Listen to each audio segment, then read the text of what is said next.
दोस्तों आ गांधीना गुजरातमां दारूबंधी छे ए सौ कोई जाणे छे के मात्र कागळ पर छे, पण पूरा गुजरातमां ज्यारे दारू मळतो होय त्यारे રાજસ્થાનની બોર્ડરે આવેલો બનાસકાંઠા જિલ્લો કેમ આમાંથી બાકાત રહે? બનાસકાંઠો જિલ્લો આમાં ચર્ચામાં છે। બનાસકાંઠાની અંદર દારૂ હોય, જુગાર હોય, વરલી મટકા હોય કે પછી ચરસ ગાંજાની વાત હોય, બનાસકાંઠાનું એપિસેન્ટર બની ગયું છે। આ વાત કડવી છે પણ સત્ય પણ છે। બનાસકાંઠામાં અનેક વાર કરોડો રૂપિયાનો દારૂ પકડાય છે, વરલી મટકાના જુગાર પકડાય છે, ચરસ અને ગાંજો આખા ગુજરાતમાં સપ્લાય થાય છે, ત્યારે પોલીસની ભૂમિકા ઉપર પણ સવાલ થાય છે। બનાસકાંઠાના એસપી, ત્યાંના ડીવાયએસપી અને પીઆઈને ટાંકી અને હવે સીધો સવાલ કર્યો છે કોંગ્રેસના દિગ્ગજ નેતા એવા જિગ્નેશ મેવાણીએ, અને જિગ્નેશ મેવાણીએ ટ્વીટ બાદ ટ્વીટ કરી અને ખુદ પાલનપુર પહોંચી અને પોલીસની ભૂમિકા સામે જવાબો પણ માંગ્યા છે। નમસ્કાર, આપ જોઈ રહ્યા છો ન્યૂઝ રૂમ, આપની સાથે છું કૃણાલ આહિર।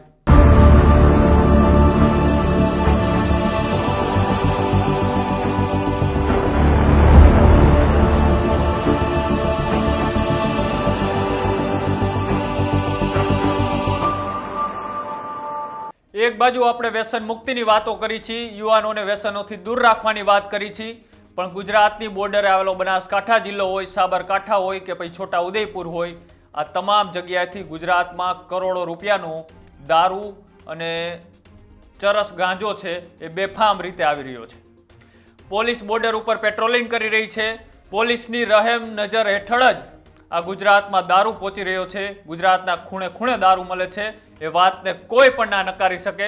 તેમ છતાંય નેતાઓ સ્ટેજ ઉપરથી એવું જ કહે છે કે ગુજરાતમાં દારૂબંધી છે।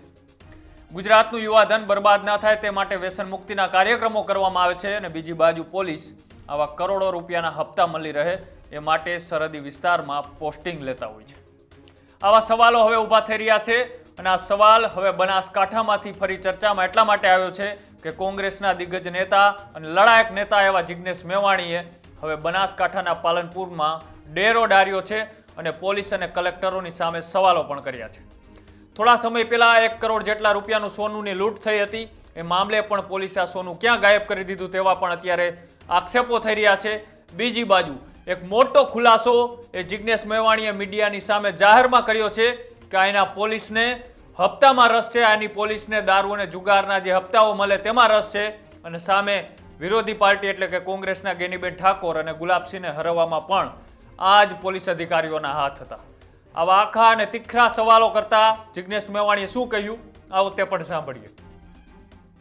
એના જેટલો જ મહત્વનો મુદ્દો કે પાલનપુર શહેરની એક કોલેજમાં મુસ્લિમ સમાજની વિરુદ્ધમાં અત્યંત નિમ્ન કક્ષાની જે ટિપ્પણીઓ કરવામાં આવી કે સામાન્યમાં સામાન્ય માણસને પણ સમજાય કે એ નિર્વિવાદપણે ફોજદારી ગુનાનું કૃત્ય છે, છતાં આરોપીઓને છાવરવાના બદઆશયથી અથવા કમલમ કે ગાંધીનગરમાંથી આવેલા ફોનના પગલે બનાસકાંઠા પોલીસ દ્વારા ગુનો દાખલ કરવામાં આવી રહ્યો છે, ના ધરપકડ કરવામાં આવી રહી છે।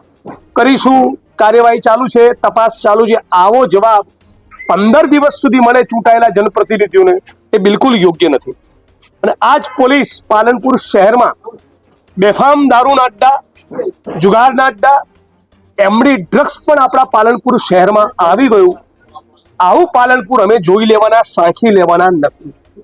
વારંવારની ફરિયાદો, જિલ્લા સંકલનમાં પ્રશ્નો પાડીએ, મીડિયા સમક્ષ બાઇટ્સ આપીએ, વિધાનસભાના મંચ પર બોલીએ, એ બાદ પણ જો બનાસકાંઠા પોલીસની શાન ઠેકાણે આવતી ન હોય તો એમની શાન ઠેકાણે લાવવા માટે પછી મેદાને આવવું પડશે।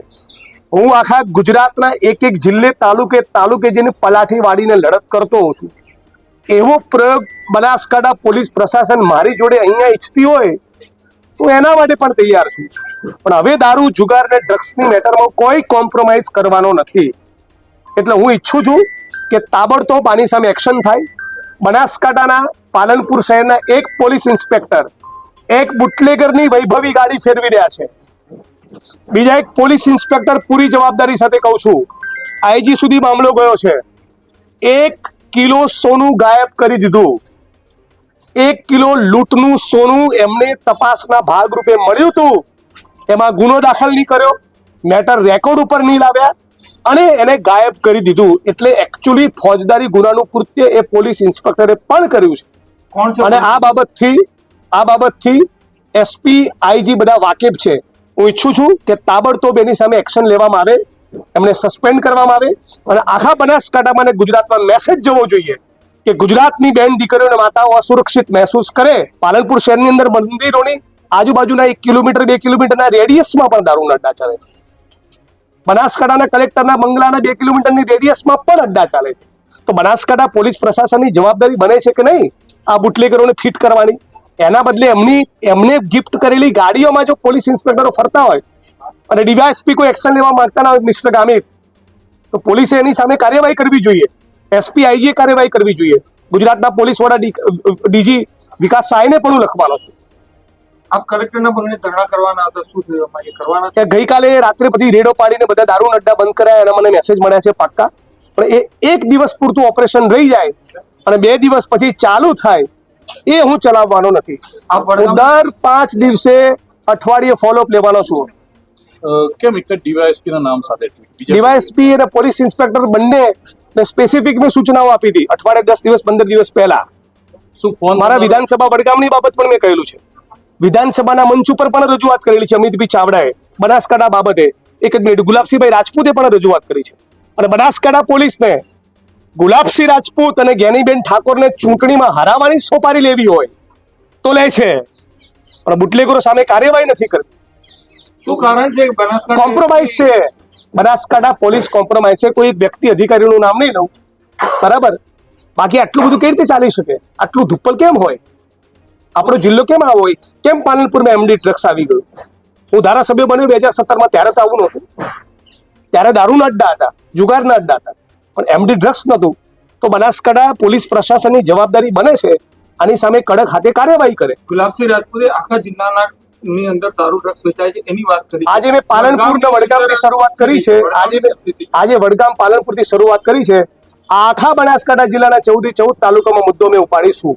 વ્યક્તિગત પણ ઉપાડીશ અને કોંગ્રેસ પાર્ટી તરીકે પણ ઉપાડીશું.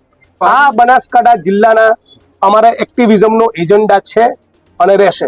અને હું અહીંયા પાલનપુર શહેરમાં આ મીડિયા બાઇટ્સ પછી, આજે કલેક્ટર સમક્ષ કરેલી ફરિયાદ પછી, એસપી સમક્ષ કરેલી ફરિયાદ પછી 5 દિવસ પછી, અઠવાડિયા પછી શું પરિસ્થિતિનું નિર્માણ થાય છે એનું પણ ફોલોઅપ લેવાનો છે. કલેક્ટરનો જવાબ પોઝિટિવ હતો કે નહીં? કલેક્ટરનો જવાબ પોઝિટિવ હતો. એવા પોઝિટિવ જવાબ સાંભળીને નાગરિકો થાકી ગયા છે. I want action. હું ઈચ્છું છું કે બનાસકાંઠાના કલેક્ટરશ્રી અને બનાસકાંઠાના જિલ્લા પોલીસ વડા પોતાના બંગલેથી પોતાની કચેરી આવે એ દરમિયાન રસ્તામાં ચાલતા અડ્ડાઓ પહેલા બંધ કરીને બતાવે. જિગ્નેશ મેવાણીએ જે વાત કરી એ વરવી વાસ્તવિકતા છે. ચાહે નેતાઓ માને કે ન માને, ગુજરાતમાં બધી જગ્યાએ દારૂ મળી રહ્યો છે. સરહદી બોર્ડરના વિસ્તારો છે ત્યાંથી પોલીસ જ દારૂ ઘુસાડી રહી છે અને બાતમી મળે ત્યારે નાની એવી જગ્યા ઉપરથી પણ પોલીસ 2-4 દારૂની બોટલો ગોતી પાડે છે.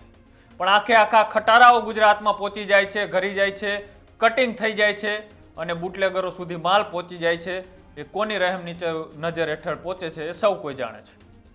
પણ હવે અનેક વખત કોંગ્રેસના નેતાઓએ રજૂઆત કરી હતી બનાસકાંઠામાં દારૂ અને જુગારનું જે ચલણ વધી રહ્યું છે તેને લઈ, તેમ છતાંય ત્યાંની પોલીસ કોઈ જવાબ ન દેતી હોય તેવા આક્ષેપો જિગ્નેશ મેવાણીએ કર્યા અને બાદ આજ ખુદ જિગ્નેશ મેવાણી ત્યાં પહોંચી અને પોલીસ અને અધિકારીઓ પાસેથી જવાબ માંગ્યો છે. તેને લઈને તમારું શું માનવું છે અમારી કોમેન્ટ બોક્સની અંદર જણાવજો. અને આવા જ અહેવાલો જોવા માટે અમારી યુટ્યુબ ચેનલ ન્યૂઝ રૂમ આજે જ લાઇક કરો, શેર કરો અને સબસ્ક્રાઇબ કરો. નમસ્કાર.